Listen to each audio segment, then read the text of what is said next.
असं म्हटलं जातं, हे ब्रह्मराक्षस एका ठिकाणी वर्षानुवर्ष वास करून असतात. ते सहसा कोणाक त्रास देत नाही, पण त्यांच्यासोबत जर कोणी काही चुकीचा केला तर मात्र तो त्या माणसाक शिक्षा दिल्याशिवाय रवत नाही. आणि एकदा का ब्रह्मराक्षस पाठी लागलो की मग त्या सगळ्यासून बाहेर पडणं जवळजवळ अशक्य होऊन बसतं. असंच काहीसं प्रकार एका गावात घडलं होतं. एका कुटुंबाचं ब्रह्मराक्षसासोबत सामनं झालं आणि त्यानंतर त्यांच्यासोबत जा काय घडलं त्याच आपण आजच्या या गोष्टीत बघणार असो. मंडळी, तुमचा पुन्हा एकदा मालवणी बोको या यूट्यूब चॅनलवर स्वागत असा. मित्रांनो, आज आपण 2 अनुभव बघणार असो. पण त्याआधी तुमका जर गोष्टी आवडत असतील तर लाईक नक्की करा, कारण आजकाल खूप कमी जण लाईक करतात. तुम्ही जर जास्त लाईक केलास तर मी तुमच्यासाठी असे चांगले चांगले आणि मोठमोठे गोष्टी घेऊन येईन. आणि सबस्क्राईब करूचा राहिला असत तर नक्की सबस्क्राईब करा. चला तर मग वळूया आपल्या आजच्या ह्या भयंकर अनुभवाकडे.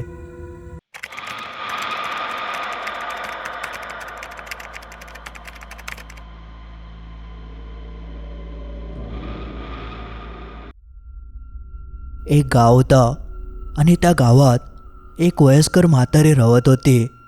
तिचं गावात एक मोठं घर होतं, पण घर जरी मोठं असलं तरी घरात माणसं नाही होती. तिचं नवरं वारलं होतं आणि तिची मुलं विदेशात शिकाक गेलेली आणि थयच ती नोकरी करूक लागली, ज्यामुळे त्यांचं गावाकडे येणं एकदम बंदच झालं. ते फक्त आपल्या आईसाठी पैसे तेवढे पाठवून द्यायचे, पण त्यांच्या आईक मात्र ज्याची गरज होती ती काय शेवटी गावाक नाही, पण तिने मात्र शेवटपर्यंत आपल्या गावचं घर जपल्यान आणि सगळं काही एकदम व्यवस्थित पार पाडल्यान. पण अखेरीस आजारपणात तिचं मृत्यू झालं. जेव्हा गावकऱ्यांनी तिच्या मुलांका फोन करून सांगितल्याने की तुमच्या आईचं निधन झालं, तेव्हा ते इतक्या वर्षानंतर पहिल्यांदा गावात येले आणि त्यांनी मग आईचे सगळे अंतिम विधी वगैरे केल्याने. पण ते विदेशात राहाक लागल्यापासून त्यांका भारतात राहायची इच्छाच होत नाही होती, ज्यामुळे गावाकडचं त्या मोठं आलिशान घर, गावाकडची जमीन यात त्यांका अजिबात रस नाही होतं. म्हणून त्यांनी ताबडतोब तो सगळं जमीन जुमलं आणि घरदार विकूक काढल्याने आणि खूप कमी पैशात ते जमीन विकूक तयार होते, कारण त्यांका ह्या सगळं विकून विदेशात जाऊचा होता. आणि त्याच दरम्यान एक दुसरा कुटुंब गावात जमिनीच्या शोधात होता आणि ह्यो सगळं अनुभव ह्याच कुटुंबियांका इलो होतं. ह्या कुटुंबात एक मुलगो होतं ज्याचं नाव होतं रोशन, आणि त्यांनीच हे अनुभव आपल्याक सांगितल्याने असा. तर रोशन आणि त्याचा कुटुंब गावात जमीन शोधतच होता, तेव्हा त्यांका अनायसे ही जमीन कोणतरी विकता आणि जमिनीवर घरसुद्धा असा अशी माहिती गावली. तेव्हा रोशन आणि त्याचे वडील ती जमीन आणि घर बघू गेले. घर खूप मोठा होता आणि जमीनसुद्धा तशी बऱ्यापैकी मोठी होती. घराच्या आजूबाजूक मोठमोठी झाडं आणि सगळ्यात पहिलं त्यांचं लक्ष गेलं गेटाच्याच बाजूक असलेल्या एका भल्या मोठ्या वडाच्या झाडावर. जवळजवळ 150-200 वर्षापूर्वीपासूनचं तो जुनाट वड वाटत होतं. त्यांनी संपूर्ण जागेची पाहणी केल्याने घरसुद्धा जरी जुनं असलं तरी ते एकदम व्यवस्थित होतं. जास्त काय काम करूची गरज नाही होती आणि खूप कमी किमतीतसुद्धा त्या घर गावत होतं, ज्यामुळे रोशन आणि त्याच्या वडिलांनी आपापसात चर्चा केल्याने, आईक विचारल्याने आणि पैशाची जुळवाजुळव करून अखेरीस त्यांनी ती जागा विकत घेतल्याने. त्यांका खरी तर जागा घ्यायची होती आणि ते स्वतःचं घर बांधूचं होतं, पण अनायशेच जागा आणि त्यासोबत घरसुद्धा त्यांका मिळत होतं. आणि बाकी जागांच्या तुलनेत ते जमिनीचे पैसेसुद्धा खूप कमी घेत होते, कारण ते विदेशात राहत असल्यामुळे त्यांका या जागेचा काय फायदा नाही होतो. म्हणून लवकर त्यांका ती जागा विकून सगळे व्यवहार करून विदेशात जाऊचं होतं. म्हणून त्यांनी एवढ्या कमी किमतीत ती जमीन आणि घर ह्यांका देऊन टाकल्याने अवघ्या 7-8 दिवसांमध्ये तो सगळं व्यवहार पार पडलो आणि रोशन आणि त्याचं कुटुंब गावातल्या त्या घरात रवा केला. घर एवढा मोठा होता की जवळजवळ 10-15 माणसं आरामात राहतील इतका मोठा घर होता.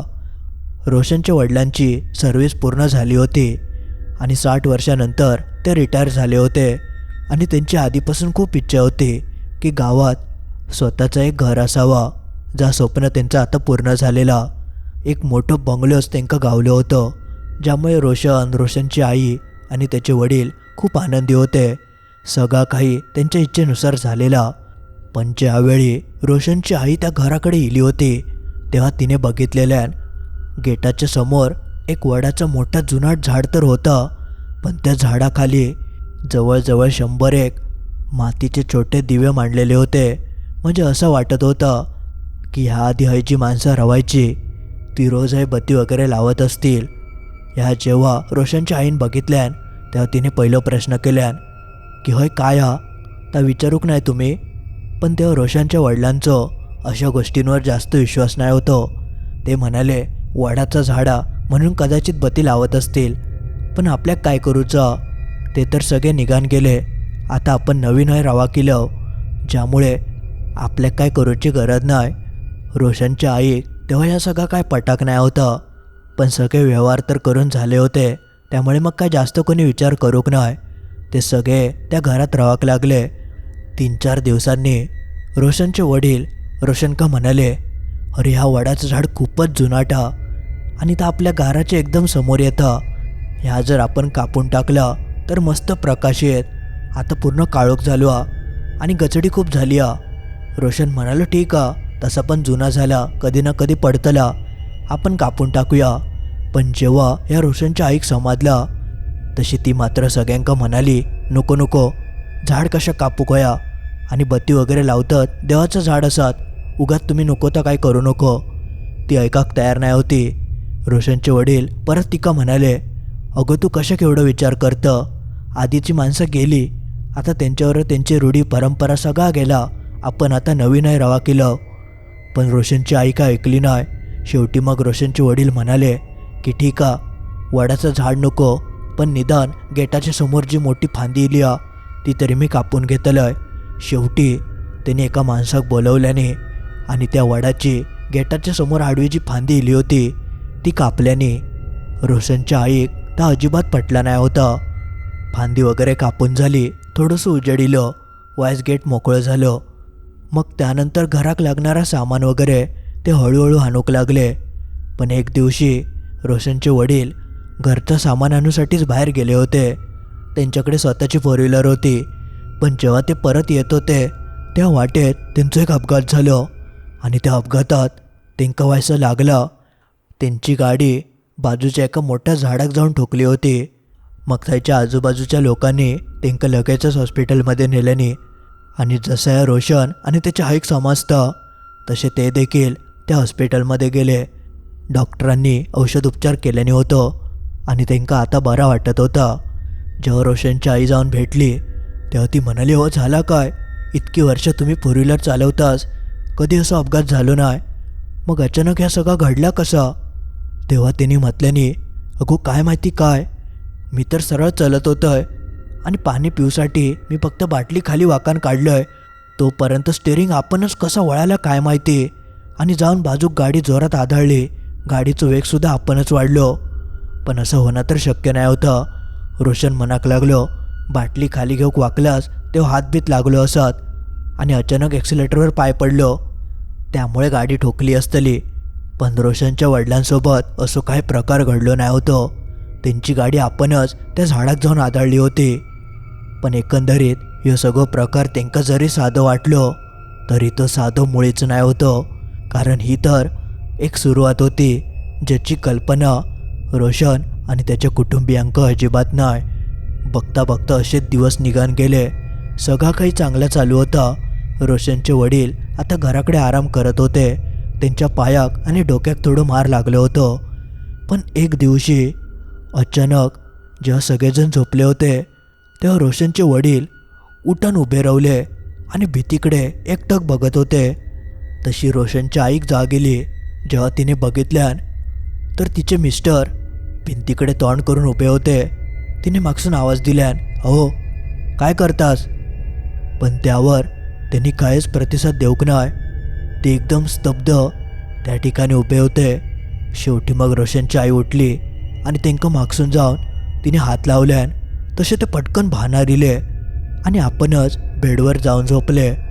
तो सगळं प्रकार बघून रोशनच्या आईक काय समजलं नाही, कारण इतकी वर्षा तेंका आता एकत्र रावण झाली होती, पण असो प्रकार कधीच झालो नाही होतो. तेंका झोपेत वगैरे चलायची अजिबात सवय नाही. असा पहिल्यांदाच तिने काहीतरी बघितलं नव्हतं. पुढच्या दिवशी सकाळ झाली तेव्हा ती तेंका म्हणाली, "हो काय रात्री खय जायत होतास? त्या भिंतीकडे उभे राहून काय करीत होतास?" पण त्याबद्दल रोशनच्या वडिलांका कायच आठवत नाही होता. उलट ते हसाक लागले आणि म्हणाले, "मी असं कशाकच करीन? इतकी वर्ष मी कधी झोपेत चलाक नाही, उगाच काय सांगा नको." असा त्यांनी मस्करीतच ता सगळा घेतल्याने. पण रोशनच्या आईक मात्र ता सगळा विचित्र वाटाक लागला होता आणि त्यानंतर हळूहळू त्यांच्या स्वभावात बदल होऊ लागलो. ते एकटे राहावं लागले, जास्त कोणाशी बोलायचे नाही आणि मध्यरात्री त्यांचा झोपेसून उठान त्या भिंतीकडे जाऊन उभा राहून सतत वाढाक लागला. दोनदा तीनदा रोशनच्या आईन तेंका परत बेडवर आणून झोपवल्यान आणि पुढच्या दिवशी जेव्हा ती तेंका म्हणायची तेव्हा ते म्हणायचे, "तू उगाच मस्करी करतं, बस कर, रोज रोज काय सांगतं." पण रोशनच्या आईन मात्र तेंका खूप समजावचा प्रयत्न केल्यान, पण ते का ऐकत नाही होते. रोशनका देखील सांगितल्यान, पण रोशन म्हणायचो की उगाच तू मस्करी करतं. असेच दिवस निघान गेले आणि त्यानंतर जा काय रोशनच्या आईन बघितल्यान ता बघून ती तर चांगलीच हादरान गेली. रात्री झोपेतच ते एका विचित्रच आवाजात बोलाक लागले. तो आवाज तिने याआधी कधीच ऐकाक नाही होतं आणि तो इतको कर्कश आणि भीतीदायक आवाज होतो की ती अक्षरशः उठून त्यांच्यापासून लांब पळाक लागली. ती पळत पळत रोशनच्या खोलीत गेली आणि ती तेका घेऊन इली. येऊन बघता तर तोपर्यंत ते शांत झाले होते. पण आई इतकी कशाक घाबरता ह्या काय रोशनका समजा नाही. रोशनका वाटायचा की नवीन घरा ज्यामुळे ती अशी घाबरता, म्हणून तो सतत आपल्या आईक म्हणायचो की हळूहळू होतली सवय, पण तो तिच्या बोलण्यावर कधी विश्वास ठेवत नाही होतो. पण एक दिवशी जा काय रोशनने बघितल्यान त्यानंतर मात्र ते काव कळ्यान चुकलं की आई सांगत होती त्या खरा असा. एकदा रोशनची आई आणि रोशन सामान आणण्यासाठी बाजारात गेले होते आणि संध्याकाळी योग त्यांना उशीर झालो. तरी 7-7:30 झाले असतील. जसे ते आपल्या घराकडे येतात तेव्हा त्यांना घरासून तसंच त्याच माणसाचा भयंकर आवाज येऊक लागलो. कोणतरी घरासून प्रचंड कर्कश आणि मोठ्या आवाजात बोलत होता. तो आवाज ऐकून रोशन म्हणालो, "ह्यो कोणचा आवाज हा?" तशी तिची आई म्हणाली, "यो बघ, मी सांगितलं होतं ना, असंच रात्री आवाज येत होतो." रोशनने तो आवाज ह्यावेळी स्पष्ट ऐकल्या नव्हतं. त्यांनी पटकन दाराची कडी वाजवल्यान तसं तो आवाज थांबलो आणि काही वेळातच त्याच्या वडिलांनी दार उघडल्याने ते एकदम शांत दिसत होते. त्यांच्याकडे बघून असं वाटत नाही होतं की असं काय प्रकार ह्या घरात घडत असत. रोशनने सगळ्यात पहिलं आपल्या वडिलांका प्रश्न विचारल्यान की घरात कोण हा? त्यावर ते म्हणाले, "कोण नाही, मी एकटंच आहे, का आला?" तेव्हा रोशनका कळाला की नक्कीच काहीतरी गडबड हा. पण ते का आणि त्याच्या आईक समजत नाही होतं की हो नेमको प्रकार हा काय. त्याचे वडील असं कशाक वागतात. ॲक्सिडेंट झाल्यामुळे डोक्याबिक्याक मार लागलो की काय, अशी भीती त्यांका वाटाक लागली. ज्यामुळे रोशनने आपल्या आईक सांगितल्यान की आपण एकदा त्यांका परत डॉक्टरांकडे नेऊया आणि बघूया डोक्यात काय मार वगैरे लागलो काय. पण त्यानंतर जो काय प्रकार त्या रात्री घडलो त्यांनी मात्र त्यांचं घरच हादरान गेलं. सगळेच जण झोपले होते आणि मध्यरात्री रोशनचे वडील आपणच उठले आणि यावेळेस ते भिंतीकडे न जाता दार उघडून बाहेर जाऊक लागले. दाराचा जसा आवाज होता तशी रोशनची आईक जागेली. तिने बघितल्यान तर तिचे मिस्टर आजूबाजू काही दिसत नाही होते. दार उघडा होता त्यामुळे तिका समजला की हे बाहेर गेले आहेत, म्हणून ती उठून बाहेर जाऊक लागली. बाहेर जाऊन बघता तर ना ते स्वयंपाकघरात होते ना काही हॉलमध्ये दिसत होते. तिने आपल्या मिस्टरांका आवाज दिल्यान पण ते त्यावर काय प्रतिसाद देत नाही होते. शोधता शोधता तिचं लक्ष मुख्यद्वाराकडे गेलं. ता दारसुद्धा उघडा होता. त्यावरसून तिका समजला की हे नक्कीच बाहेर गेलेले असत, म्हणून ती पटकन घराच्या बाहेर गेली आणि जशी ती बाहेर जाऊन लाईट लावता तेव्हा तिका थंय जा काय दृश्य दिसलं ता दृश्य बघून तिच्या तर पायाखालची जमीनच सरकली. तिचे मिस्टर समोरच्या त्या वडाच्या झाडाखाली जाऊन बसले होते आणि काय काय मंत्र वगैरे पुटपुटत होते. ता बघून ती इतकी घाबरली की ती सरळ रोशनच्या खोलीत धावत गेली आणि थंय जाऊन तिने तेका उठवल्यान आणि पटकन खाली घेऊन नेली आणि तो सगळो प्रकार तेका सुद्धा दाखवल्यान. रोशनने जेव्हा आपल्या वडिलांका थंय बसलेल्या बघितल्यान तेव्हा त्याचे डोळे सुद्धा उघडेच पडले. ह्यो काहीतरी भयंकर प्रकार हा याची तेंका जाणीव झाली होती. वडाच्या झाडाखाली एवढ्या रात्री जाऊन बसणं ह्यो काय साधं सुद्धा प्रकार नक्कीच नाही होतं. काहीतरी बाहेरचं वगैरे प्रकार हा की काय अशी तेंका तेव्हा जाणीव होऊक लागली. मग लगेचच रोशनच्या आईन पुढच्या दिवशी आपल्या गावाकडेच राहणाऱ्या नातेवाईकांका फोन केल्यान आणि ह्यो सगळो प्रकार त्यांच्या कानावर घातल्यान. ता ऐकान ते सुद्धा घाबरले आणि त्यांनी लगेचच सांगितल्याने की याच्यावर लवकरात लवकर काहीतरी उपाय करू होयो. पण तेंका असं खंयचो माणूस वगैरे असत याची जास्त माहिती नाही होती. पण तेव्हा ते नातेवाईक म्हणाले की त्या घराबद्दल काय माहिती वगैरे काढला होतास काय, त्या घर कोणाचा होता, पण ह्याबद्दल जास्त काही यांका माहिती नाही होती. मग रोशनच्या आईन आजूबाजूक राहणाऱ्या लोकांशी संवाद साधल्यान त्यांच्याकडसून माहिती काढल्यान की हय कोण राहत होता. तेव्हा तिका समजलं की हय एक वयस्कर म्हातारी एकटीच राहत होती आणि तिच्याकडे शक्यतो कोण जायचं नाही, कारण तिचं वागणं कोणाकच जास्त पटत नाही होतं. तिचं हालीच मृत्यू झालं तेव्हा त्यांची पोरं इली होती जी विदेशात राहायची आणि त्यांनी मग ही जमीन आणि घर विकल्यान. पण नेमकं काय प्रकार ह्यो काय आजूबाजूक राहणाऱ्यांका जास्त काय माहिती नाही होतं. शेवटी मग रोशनने विदेशात राहणाऱ्या त्या आजीच्या मुलांका फोन केल्यान आणि त्यांका विचारल्यान की ह्यो नेमकं काय प्रकार. पण त्यांच्या मुलांका सुद्धा माहिती नाही होता की त्यांची आई हय काय नेमका करायची, कारण त्यांचं फारसं आईशी संबंध यायचो नाही, ते विदेशातच राहायचे. पण बोलता बोलता त्यांनी एका गावातल्या माणसाचं नाव सांगितल्याने जे गावचे कुलदैवतेचे पुजारी होते. गावात एक मंदिर होता देवीचा, त्या देवीचे पुजारी ते त्यांच्या खास ओळखीचे. त्यामुळे त्यांनी सांगितल्याने की त्यांका एकदा जाऊन भेटा, ते कदाचित जास्त माहिती तुमका देतील. तसं रोशन गावच्या त्या पुजाऱ्यांका जाऊन भेटलो आणि त्यांका हे सगळं प्रकार त्यांनी सांगितल्यान. जेव्हा पुजाऱ्यांनी हा सगळं ऐकल्याने तेव्हा ते म्हणाले की म्हाका आधी येऊन बघूचा लागतला की नेमका त्या वडाकडे काय असा. तसे ते पुजारी इले आणि थंय इल्या इल्या तेंका अशा एका शक्तीची जाणीव झाली की त्यांनी असा काय होय असत याचं स्वप्नात देखील विचार करूक नाही होतं. ते संपूर्ण घामान भिजले आणि ते थंयसून मागच्या मागे निघान गेले. ते थंय जास्त वेळ थांबाकव नाही. त्यानंतर त्यांनी रोशनका ताबडतोब बोलवल्याने आणि त्यांनी रोशनका जा काय सांगितल्याने त्या ऐकान रोशन तर पूर्ण हादरूनच गेलो. त्याच्या अंगार काटो इलो, कारण ते म्हणाले की तो वड साधं सुधो नाया आणि त्या वडाची पूजा ती म्हातारी वेगळ्या कारणासाठी करत होती. थंय खंयचो देव वगैरे असतो तरी तुमका चल्ला असता जास्त काय त्रास झालो नसतो.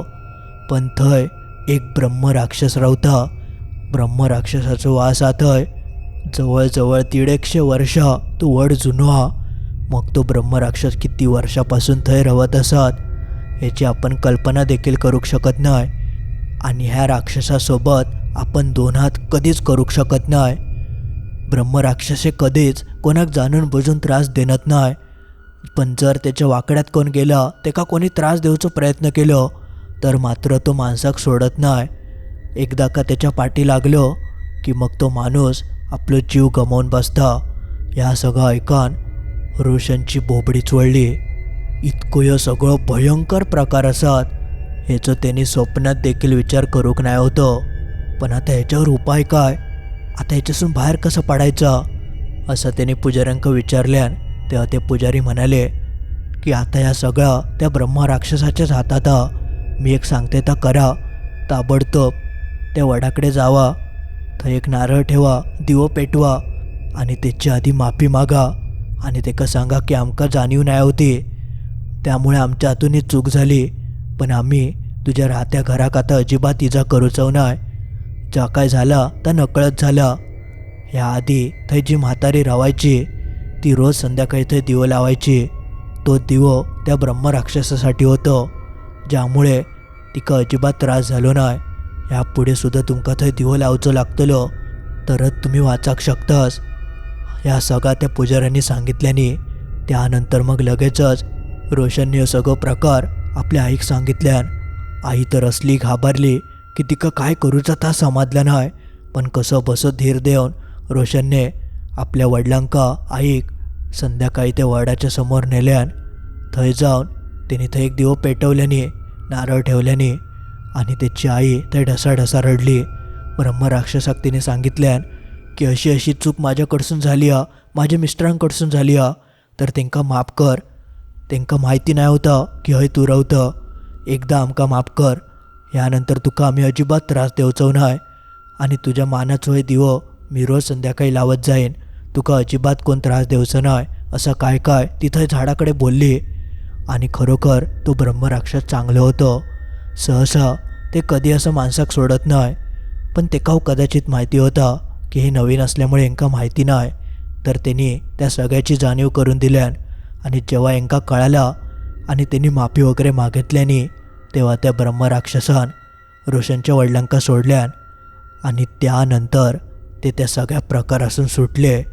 पण तेव्हापासून रोशनचा कुटुंब ते न चुकता दिवबत्ती करता. पण त्यानंतर त्या ब्रह्मराक्षसान कधीच ह्यांका अजिबात त्रास देऊक नाही. उलट सगळा काही अजून चांगला झाला, घर चांगला झाला.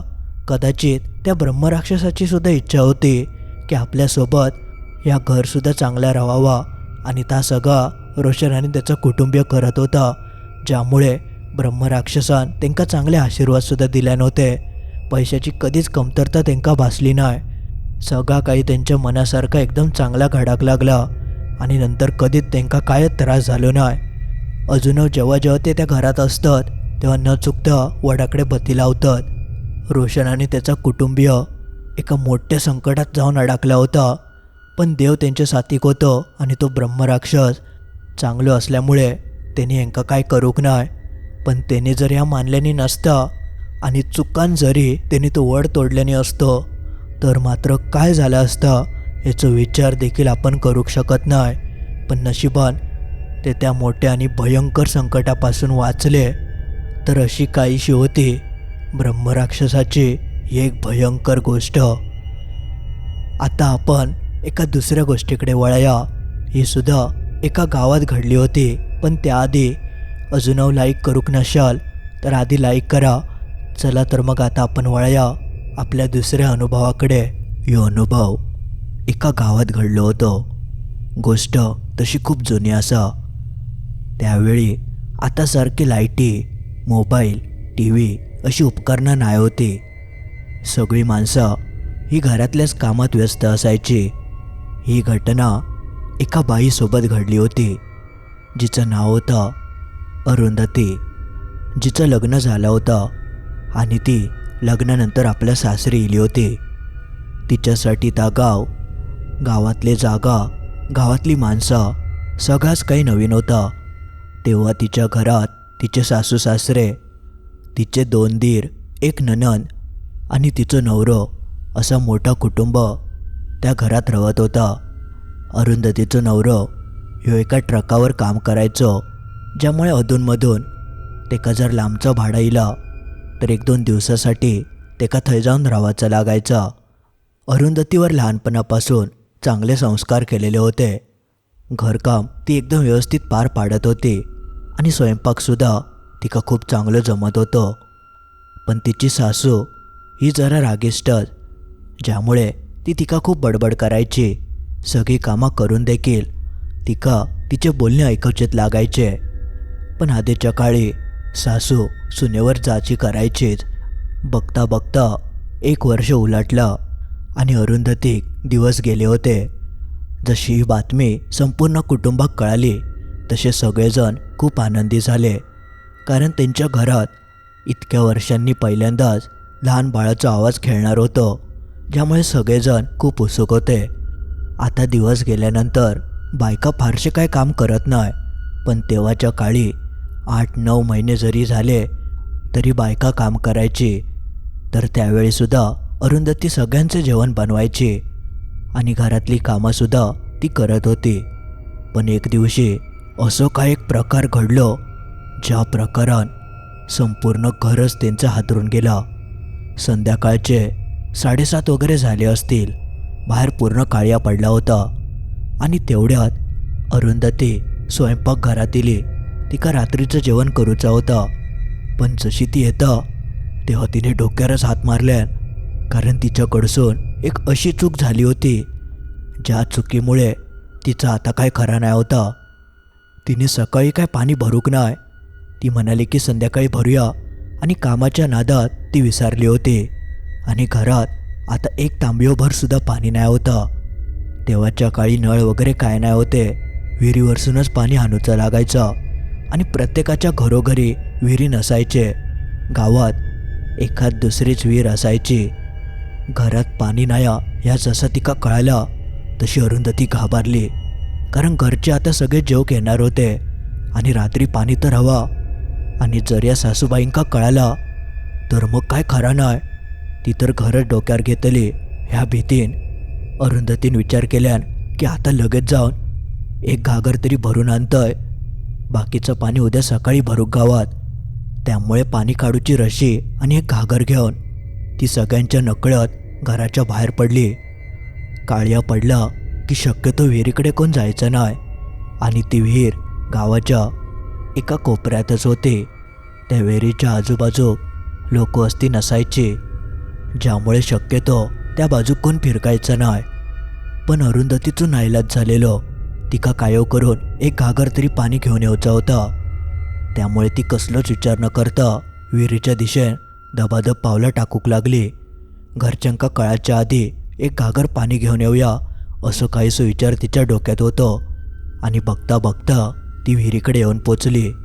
थं येऊन बघता तर विहिरीच्या आजूबाजू कोणत नाही होता, जा तिका माहितीच होता, कारण एवढ्या संध्याकाळी विहिरीवर कोण येत नाही. तिने जास्त वेळ न काढता एक कळशी रशी एक बांधल्यान आणि सरळ विहिरीत टाकल्यान. अंधार इतकं होतं की विहिरीतला पाणी दिसत नाही होता, आणि घाईघाईत तिने प्रकाशाचं काय साधन घेऊक नाही होता. ती त्या अंधारातच चांदण्याच्या थोड्याफार प्रकाशात विहिरीतून पाणी काढूक लागली. तिने पटकन एक कळशीभर पाणी भरून काढल्यान आणि आपल्या घागरीत ओतल्यान, आणि असा करून करून तिने ती घागर भरल्यान. आणि काही वेळान ती आपल्या घराकडे येली. घरात कोणाकच होतो पत्तो नाही की ही रातची विहिरीवर जाऊन पाणी वगैरे भरून येली. घरात इल्यानंतर तिने वय सुटकेचा श्वास सोडल्यान, कारण तिका वाटलं की आता काय भियाची गरज नाही, कोणाकच समाधला नाही. पण ह्या सगळ्या प्रकारानंतर जो काय तांडव घरात झालं त्याने संपूर्ण घरच हादरून गेला. रात्री अरुंधतीन सगळ्यांचं जेवण केल्यान आणि जेवण वगैरे वाढल्यान तसे सगळेजण जेवक लागले. अरुंधती सगळ्यांच्या शेवटी जेवणार होती आणि तिच्यासोबत तिची सासू देखील थांबलेली. बाकी सगळ्यांचं जेवण झालं. सगळे जेवण गेल्यानंतर अरुंधती आणि तिची सासू हे दोघीजणी जेवक बसले. तेवढ्यात अरुंधती काय झालं काय माहिती, जसं जेवणाचं ताट समोर इलं तसे तिच्या ताटात खूप किडे वगैरे वळवळतात असं काहीसं दृश्य तिका दिसला, आणि ती मोठ्यान किंचाळान आपल्या खोलीत पळत गेली.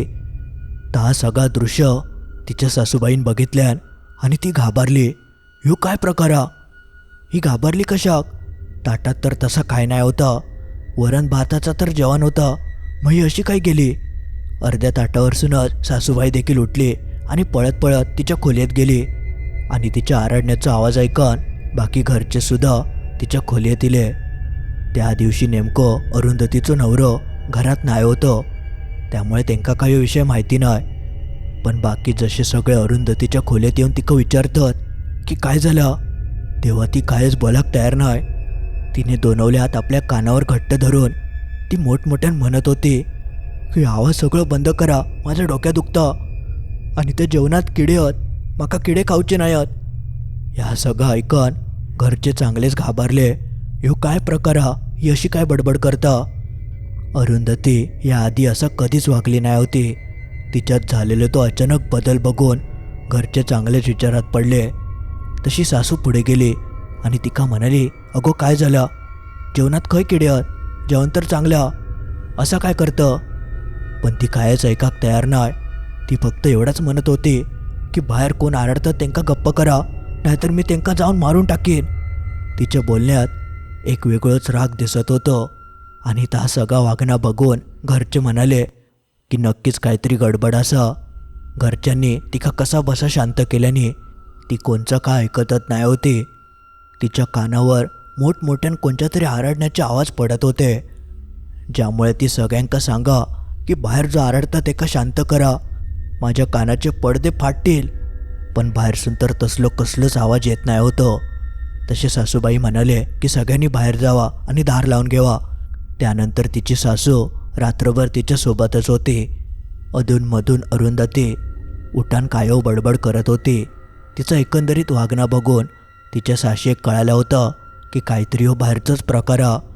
त्यामुळे तिने तिका कसं तरी सावरल्यान आणि पुढच्या दिवशी सकाळी अचानक सगळा बदलानच गेला. ती एकदम शांत झाली होती आणि सगळ्यांसोबत एकदम चांगली वागाक लागली. जशी ती आधी बोलायची वगैरे तशी ती बोलाक लागली. पण तिका कालच्या दिवशी रात्री जो काय प्रकार घडलो त्यातला कायच आठवत नाही होता. पण घरच्यांनी तर ता सगळा बघितल्याने होता, ज्यामुळे साशीन ताबडतोब आपल्या मुलाक फोन केल्यान आणि तेका सांगितल्यान की असं असं प्रकार तुझ्या बायकोसोबत घडलो. पहिल्यांदा तेका खरा वाटत नाही होता. मग शेवटी तो सगळा काम टाकून आपल्या घराकडे इलो आणि तिने आपल्या बायकोक बघितल्यान. पण ती तर एकदम आधीसारखी एकदम व्यवस्थित दिसा होती. त्याच्याशी नीट बोलत होती. उलट त्या बायकोन म्हटल्यान की तुम्ही इलास कसे काय, तुमचं काम होतं ना, मग काम सोडून कशा केलास. तेवढ्यात घरच्यांनी इशारा करून गप्प राहायचं सांगितल्याने, कारण त्यांका तिच्यासोबत जो काय प्रकार घडलो तो आठवण करून देऊचं नाही होतं. कारण तिका दिवस गेले होते आणि ह्या जर तिका काहीतरी कळालं आणि तिने आपल्याक त्रास करून घेतल्यान तर परत अजून काहीतरी व्हायचं. त्यामुळे कोणीच तिका त्या झालेल्या प्रकाराबद्दल काय विचारूक नाही. मग त्यानंतर तिच्या नवऱ्याक हे सगळं प्रकार तिच्या आईन आणि बाकी सगळ्या कुटुंबियांनी येऊन सांगितल्याने तो म्हणालो असं कसं काय झालं, ही तर चांगली होती. पण साशेक कळालं होतं की काहीतरी नक्कीच झालं, आपल्याक लवकरात लवकर याच्यावर काहीतरी करू खया. पण तिचं नवरो म्हणाक लागलो, पण माका तर असं काय वाटत नाही, आपण काही दिवस वाट बघूया. तिच्यात परत असं कधी बदल जाणवलं नाही. ती एकदम व्यवस्थित सगळ्यांचं काम करत होती. नवरो म्हणालो की उगाचे घरचे काय बडबडतात, जर असं काय असतं तर तिका काय ना काय त्रास झालो असतो. पुढचे 3-4 दिवस त्यांनी बघितल्यान पण तसं कायच अनुभव ना तेका इलो ना त्याच्या घरच्यांका. त्यामुळे सगळेजण म्हणाले की त्या दिवशी कदाचित ही जास्त काम करून दमली असत म्हणून असं प्रकार घडलो. पण तिची सासू मात्र या मानूक तयार नाही होती, कारण असं प्रकार सहसा घडूक शकत नाही. म्हणून तिने एक दिवशी गावच्या मंदिरातून एक छोटीशी देवाची मूर्ती आणल्यान आणि ती मूर्ती अरुंधतीच्या हस्ते देवारात ठेवचं तिचं ठरला होता. कारण तिका माहिती होतं की जर काय वाईट शक्ती असत तर तिच्या हातून या सगळा तो करूक देऊचो नाही. आणि त्या दिवशी नेमकं तोच प्रकार घडलो. जेव्हा सासूबाईंनी ती देवाची मूर्ती अरुंधतीच्या हस्ते देवारात ठेवसाठी देऊक लागली तेव्हा अचानक तिका काय झाला काय माहिती, ती तेव्हासारखीच मोठमोठ्या आरडाक लागली आणि कानावर हात धरून ती आपल्या खोलीत पळून गेली. जो प्रकार त्या दिवशी रात्री घडलो होतो अगदी तसंच काहीसा प्रकार त्या दिवशी अरुंधतीसोबत घडलो. आणि ह्यावेळेक तिचं नवरंसुद्धा घरात होतं. तो सगळं प्रकार जेव्हा त्यांनी बघितल्याने तेव्हा मात्र सगळ्यांका कळान चुकलं की सासूबाई जा म्हणत होते त्या खरा असा, नक्कीच काहीतरी हिच्यासोबत इलं. म्हणून मग तिच्या नवऱ्यान एका माणसाचा शोध घेतल्यान. तो माणूस असा काय जर बाहेरचा असत तर बघायचं. पुढच्या दिवशी अरुंधतीक ते सगळे त्याच्याकडे घेऊन जाणार होते. पण त्या दिवशी रात्री जो काय प्रकार घडलो त्या प्रकारात घरचे तर पूर्ण हादरले. अरुंधती आणि तिचं नवरो आपल्या खोलीत रात्रीचे झोपले होते. तेवढ्यात मध्यरात्री अरुंधतीच्या नवऱ्याक जागेली. त्याच्या कानावर एक आवाज पडलो. कोणतरी दारात मोठमोठ्यान काहीतरी आपटत होता. जसं तो उठान बघता तर बाजूक का अरुंधती दिसत नाही होती. त्यांनी पटकन खोलीतलो एक दिवो पेटवल्यान. जसं तो दिवो पेटवता तेवढ्यात एका दरवाजाकडे अरुंधती उभी दिसली. ती काय करतात ते का समजत नाही होतं. यांनी आवाज दिल्यान, अरुंधती काय करतं? पण त्यावर ती काहीच बोलक नाही.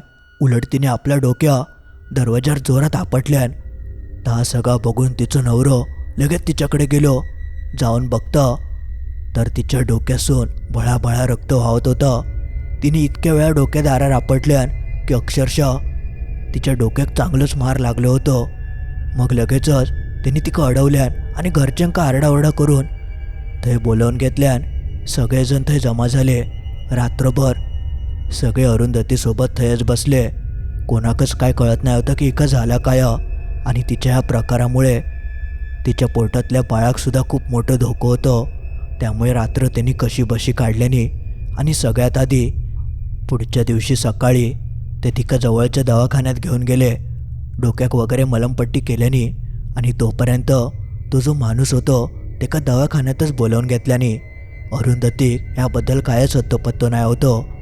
जेव्हा तो माणूस अरुंधतीक बघू केलो तेव्हा त्यांनी बघता क्षणी ओळखल्यान की हिच्यासोबत नक्कीच कोणतरी एक असो व्यक्ती इलो जो येता नाही होतो. आणि जसा त्या माणसाक अरुंधतीन बघितल्यान तशी ती परत मोठमोठ्यानं आरडाक लागली. ती तेव्हा दवाखान्यातच होती. तिचा तो आरडाओरडीचा आवाज ऐकून सगळी लोक हिच्याकडेच बघूक लागली. तेवढ्यात त्या माणसान आपल्या गाठोड्यातलं एक कापूर काढल्यान आणि तिच्या तोंडात टाकल्यान. जसं ह्या होतं तशी ती पटकन शांत झाली. त्यानंतर त्या माणसानं सांगितल्यान की हिका तुम्ही माझ्या घराकडे घेऊन येवा. थंयच आपल्याक काय ना काय उपाय करूक गावतलो. हय कायच होऊ शकत नाही. मग काही वेळान ते तिका तिच्या घराकडे घेऊन गेले आणि थंय गेल्यानंतर त्या माणसान आपले विधी सुरू केल्यान. तिच्या अंगात जो कोण शिरलो होतो त्याच्याकडसून त्यांनी सगळा वदवल्यान की तू हिच्या अंगात कसं काय इलं आणि हिची काय चुका. त्यावेळी असा काहीसा समोर इला जा ऐकून सगळ्या जणांचे डोळे उघडेच पडले. कारण तिच्या मागसून जी शक्ती इली होती ती स्वतःहून नाही तर अरुंधतीच्या मर्जीन तिच्या मागसून इली होती. अरुंधतीनंच तिका आपल्यासोबत बोलवल्यान होतं असा काहीसा त्या शक्तीनं सांगितल्यान. पण असं कसं काय शक्य? खयचो माणूस असा करूक शकता कोणाकच कळत नाही होतं. तेव्हा त्या माणसान अजून खोलात जाऊन त्या आत्म्याक विचारल्यान की नेमकं काय प्रकार आमका नीट सांग. ही मुलगी कशाक स्वतःहून तुका बोलवीत? तेव्हा त्यांनी जा काय सांगितल्यान ता ऐकून सगळेजण हादरले. तो म्हणालो की संध्याकाळची गावाकडच्या विहिरीवर इली होती आणि पाणी वगैरे काढून झाल्यानंतर ती स्वतःहूनच म्हणाली की चला पाणी काढून झालं जाऊया घराकडे. तो आत्मो थंय जा काय काढला तर नीट सांगत होतो. तेव्हा त्या माणसानं सांगितल्यान की हो आत्मो स्वतःहून इलेलो नाया. त्या मुलीन बोलवल्यान म्हणून तो तिच्या मागसून इलो आणि तेका खात्री होती की हो खोटा बोलत नाया. त्यामुळे मग त्या माणसान काही विधी घातल्यान आणि त्या आत्म्याक तिच्यापासून लांब केल्यान. ता सगळा करणं खूप कठीण झाला कारण तो आत्मो त्याच्या मनात नाही तर त्या मुलीन बोलवल्यान म्हणून गेलो होतो. ज्यामुळे अशा आत्म्यांका त्या शरीरापासून लांब करणं कठीण होतं. पण त्या माणसानं त्या केल्यान आणि त्या आत्म्याची जी काही इच्छा होती ती त्यांनी पूर्ण केल्याने. आता ती इच्छा मी तुमका सांगूक शकत नाही कारण ती थोडी विचित्र आणि खाजगी होती. पण ता सगळा झाल्यानंतर अखेरीस त्या आत्म्यान अरुंधतीक सोडल्यान आणि तो निघान गेलो. आणि त्या सगळ्यानंतर अरुंधतीक बरा वाटाक लागला. ती नेहमीसारखी शांत झाली. पण अजून एक प्रश्न मात्र सगळ्यांका सतावत होतो की अरुंधतीन असा कशाक केल्यान? ती थंय जाऊन असा कशाक बोलली आणि मुळात ती रात्रीची विहिरीवर गेलीच कशाक? जेव्हा सगळा काही शांत झाला तेव्हा सासूबाईंनी ती कयो प्रश्न विचारल्याने आणि जेव्हा अरुंधतीन त्याच्यावर जा काय उत्तर दिल्यान ता ऐकून सगळ्या जणांच्या पायाखालचीच जमीनच सरकली. ती म्हणाली त्या दिवशी घरातला नेमका पाणी संपला होता. सगळेजण माका वराडतले म्हणून मी एकटाच विहिरीवर पाणी आणूक गेलोय आणि पाणी वगैरे काढून झालं. तेवढ्यात काही 4-5 माणसं माका समोरसून जाताना दिसली. त्यांनी दारू वगैरे पिलेली होती आणि ते दारीच्यात नशेत होते. मी घाबरलोय. माका वाटलं की त्यांनी जर माका बघितल्यानी आणि मी एकटाच या त्यांका कळालं तर ते माका त्रास वगैरे देऊक शकतात. म्हणून मी त्यांका घाबरवसाठी असं म्हणालोय की चला पाणी भरून झालं जाऊया आता आपण घराकडे. कारण त्यांका असं वाटत की माझ्यासोबत माझे मिस्टर किंवा कोणतरी असा, म्हणून मी तर मोठ्यानंच म्हटलं होतं. माझं तर वाक्य ऐकन ती आपली माणसं थैसून निघान गेली आणि त्यानंतर मग मी मागसून घराकडे इलय. ह्यो जो प्रकार घरच्यांनी ऐकल्याने तेव्हा त्यांका सगळी गोष्ट कळान चुकली. त्या दिवशी नकळत अरुंधतीन ह्या सगळा म्हटल्यान, पण थंयच्या त्या आत्म्याक असं वाटलं की ती तेका आपल्यासोबत येऊक सांगता आणि म्हणूनच ह्यो सगळो प्रकार घडलो. तेव्हापासून घरच्यांनी अरुंधतीक बाळणपण होईपर्यंत विहिरीकडे जायचं सुद्धा नाही असं सांगितल्याने पुढे तिका तसं काय त्रास झालो नाही, कारण तो आत्मा तिका सोडून गेलो होतो. तिचं बाळणपण वगैरे एकदम व्यवस्थित झालं आणि परत तिका पुढे काय त्रास झालो नाही. म्हणूनच म्हटलं जातं की पाणथळ ठिकाणी म्हणजे एखादा तलाव, नदी, विहीर अशा ठिकाणी कधीच असं नकळतसुद्धा बोलायचं नसतं की चला माझ्यासोबत, कारण अशा ठिकाणी असे आत्मे वगैरे भटकत असतात. आपण कधीकधी फोनवर बोलतानासुद्धा असं नकळत बोलाक शकतं, ज्यामुळे थंयच्या आत्म्यांका असं वाटाक शकतं की ते आपल्याकच बोलतात. म्हणून शक्यतो अशा पाणथळ ठिकाणी असं नकळतसुद्धा बोलायचं नसतं, जेणेकरून असो काहीसो प्रसंग आपल्यासोबत घडत. तर अशी काहीशी एका गावात घडलेली ही एक भयंकर घटना होती, जी तुमका कशी वाटली त्या नक्की कमेंटमध्ये कळवा. मंडळी, आज पुरता एवढाच. तर मित्रांनो, मी आशा करतोय तुमका आपले आजचे दोनवले अनुभव आवडले असतीलच आणि या अनुभवावरसून तुमका चांगले काही गोष्टी कळाले असतील. तर तुमका याबाबत काय वाटतं त्या कमेंटमध्ये लिहूक विसरा नको. आणि गोष्ट आवडली असत अजून लाईक करूक नशाल तर नक्की लाईक करा, लाईक करूक विसरा नको. आणि आपल्या मित्रमैत्रिणींका ज्यांका अशी गोष्टी ऐकाक आवडतात त्यांका या व्हिडिओची लिंक नक्की पाठवा. आणि अजून तुम्ही या चॅनल सबस्क्राईब करूक विसरला असाल तर या चॅनल सबस्क्राईब करूक मात्र विसरा नको. चला तर मग लवकरच भेटाया असेच काहीशे भयंकर गोष्टी घेऊन बुधवारी ठीक रात्री 10:30 वाजता.